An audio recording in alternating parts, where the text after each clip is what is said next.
पवाराचा नातू 1100 मतांना आला आणि एका पडळकर वाडीतला मेंढक्याचा पोरगा 38,000 मतांना आला, याची चर्चा मुंबईमध्ये सुरू होती. ती 2-3 वेळा तसं ठोकल्यावर ती तोंड बंद करून बसले, बोलत नाही माझ्यावरती काय. आता परवा एका PI बाहेरचा आहे, आपला इथला नाही, त्यानं एका प्रकरणात 3 लाख रुपये घेतले. साहेबराव पावणे म्हणून आमचा सहकारी आहे दुकानदार, मला इथं उमेदवारी मिळाली त्या दिवशी त्यानं आटपाडीच्या बाजारात जाऊन, मला वाटतं शनिवार होता त्या दिवशी, उमेदवारी डिक्लेअर झाली त्या दिवशी, त्यांनी आटपाडीच्या बाजारात जाऊन 11 बोकडं आणली आणि घरी आणून वागरत सोडली. लोक म्हणले कशाला आणलेत? पडळकर साहेब जतमध्ये आमदार होणार आहेत, हे नवस आहे, आमदार झाल्यावरती कापा. यार म्हणजे अजून निवडून येणार की नाही येणार? नाही, 1,00,000% येणार. म्हणजे किती कॉन्फिडन्स आहे बघा. इकडं सगळे म्हणते हा बाहेरचा आहे, परका आहे, भूमिपुत्र नाही, आणि तिकडं आपल्याबरोबर असणारे सगळे मनापासूनची लोक काही पण होऊ दे पण आमचा नेता निवडून येणार आणि आम्ही 11 बोकडं कापणार. हा कॉन्फिडन्स मला वाटत नाही दुसऱ्या कुठल्या कार्यकर्त्यांच्याकडे असेल. आणि म्हणून माझ्यासारखा कार्यकर्ता आज तुमच्या समोर काम करू शकतोय. मी आरेवाडीच्या बाणात गेलो परवा, राम शिंदे सर येणार होते सभापती झाल्यानंतर. मला त्यांचा निरोप आला की मी आज 12 वाजता बिरोबाच्या दर्शनाला येतोय, आणि मी जाऊन तिथं थांबलो होतो. त्यांचं हेलिकॉप्टर 1 तास 1.5 तास लेट झालं. तिथं मला एक ताई भेटल्या. मी मंदिराच्या पुढेच थांबलो होतो, बरीच लोक होती, 1000 लोक असतील, आणि एक ताई त्यांच्या हातामध्ये 11 नारळाचं एक तोरण होतं, आणि त्या बिरोबाला आल्या होत्या. त्यांना माहित नाही मी तिथं बिरोबाच्या मंदिराच्या तिथं आहे म्हणून, हा काही नियोजित कार्यक्रम नव्हता. आणि त्यांना मी तिथं दिसलो, त्या मंदिराच्या पायऱ्यात चढत होत्या, तिथून दिसल्यानंतर परत माझ्याकडे आल्या आणि मला म्हटलं की तुम्ही चला की मंदिरामध्ये बिरोबाचं दर्शन घ्याल. मी म्हणलं आताच दर्शन घेऊन आलोय. नाही, तुम्ही आमदार व्हावं म्हणून मी 11 नारळाचं तोरण बांधतो म्हटले होते, आणि आज ते नवस फेडायला आले, आणि योगायोगानं तुम्ही इथं आहे, तुम्ही आता आमच्या सोबत चला आणि नवस फेडा. बघा आता त्यांना म्हणजे किती लोक आहेत अशी की माझ्या माघारी नवसं पण करतायत आणि नवसं पण फेडतायत. आता जयंत पाटील परवा आले होते उमदीला. संजय रावनी मला सांगितलं, मी कुणाची भाषणं ऐकत नाही, मी एक देवाभाऊंचं ऐकतो, नरेंद्र मोदी साहेबांचा ऐकतो, माझं बी कधी भाषण ऐकत नाही. त्यामुळे जयंत पाटला तर मी कधी उभ्या आयुष्यात ऐकलं नाही.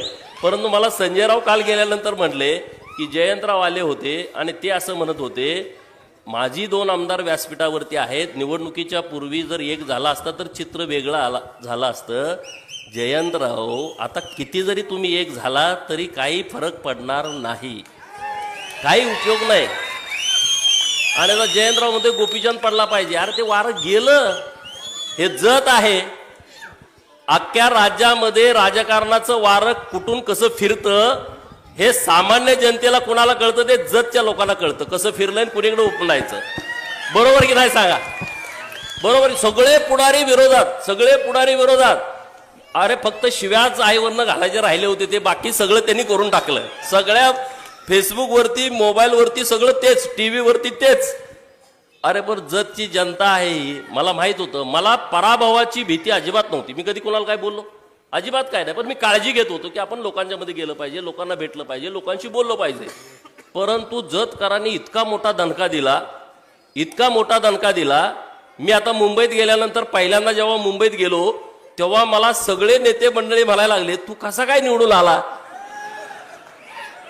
म्हणजे आमचे वरिष्ठ नेते, देवाभावना नाही, त्यांची तर पूर्ण वेळ लक्ष होतं.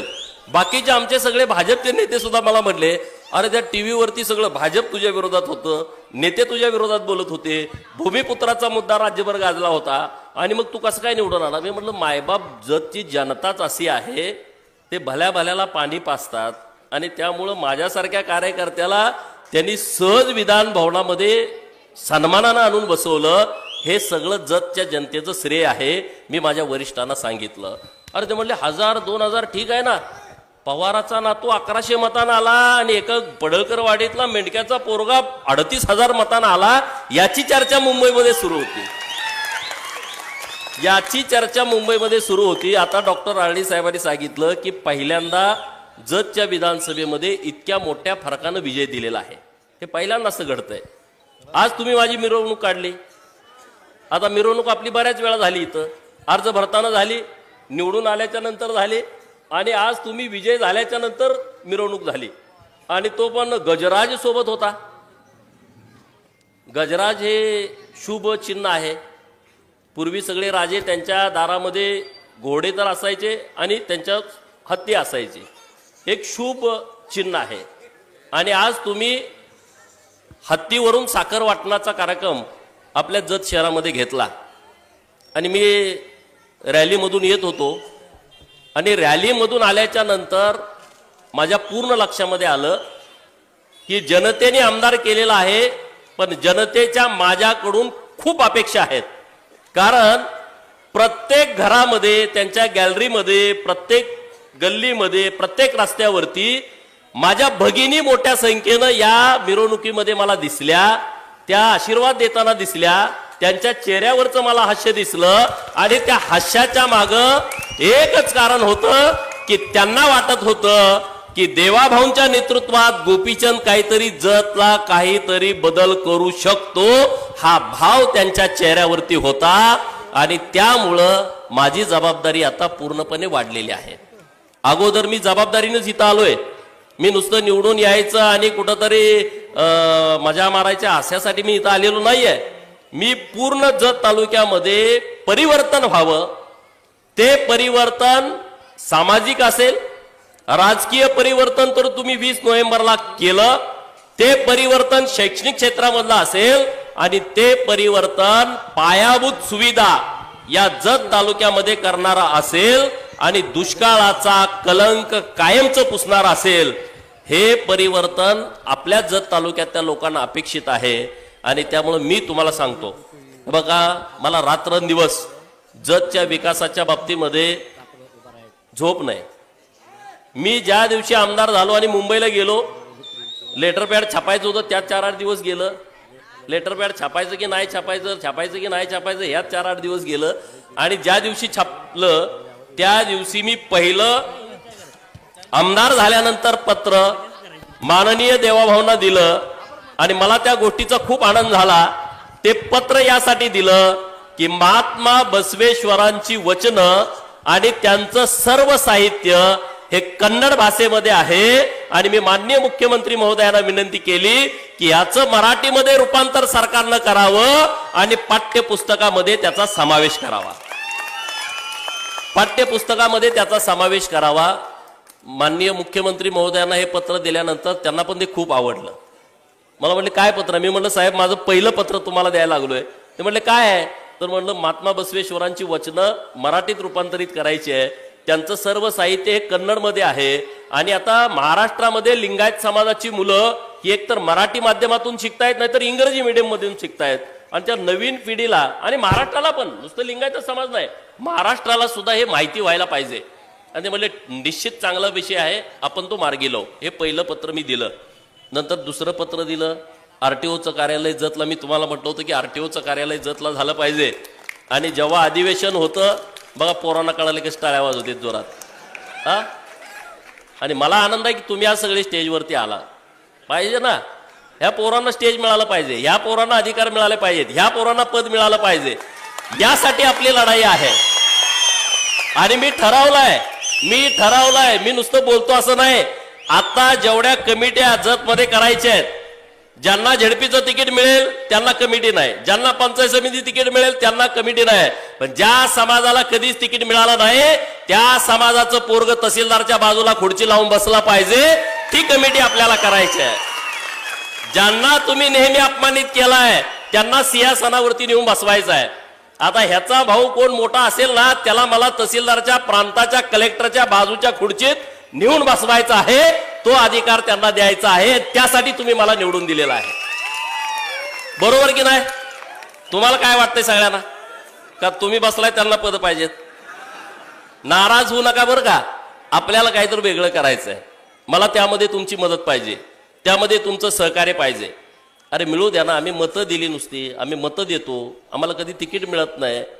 अरे 2 नंबर असणाऱ्या समाजाच्या गोपीचंदला तिकीट मिळताना तुम्हाला मिळतंय का नाही, मिळतंय का नाही, मिळतंय का नाही? मग छोट्या छोट्या समाजाच्या लोकांना कधीच न्याय मिळणार?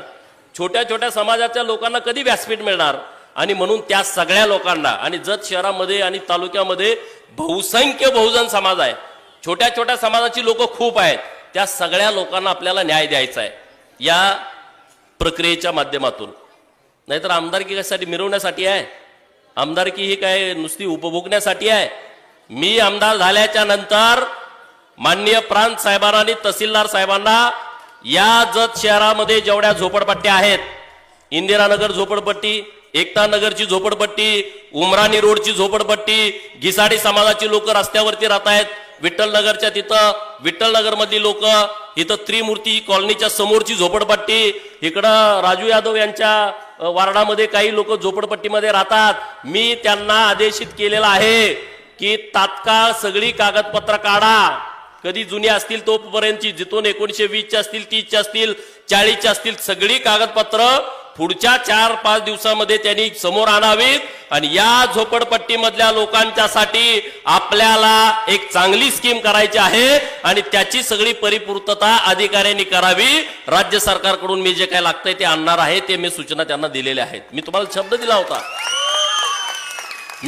शब्द दिला होता इंदिरानगर झोपडपट्टीमध्ये आता वन विभागाने त्यांना नोटीस काढलेली आहे. परवा मला इंदिरानगर झोपडपट्टीतली मुलं भेटली की अरे आम्हाला वन विभागाच्या नोटीस आलेल्या आहेत. काही चिंता करू नका, तुमच्या कुठल्याही घराला कुणी हात लावणार नाही. गोपीचंद इथं आहे तोपर्यंत चिंता करू नका. पण नुसता हात नाही, 10 बाय 10च्या खोलीमध्ये माझा भाऊ राहतोय. आज आमच्या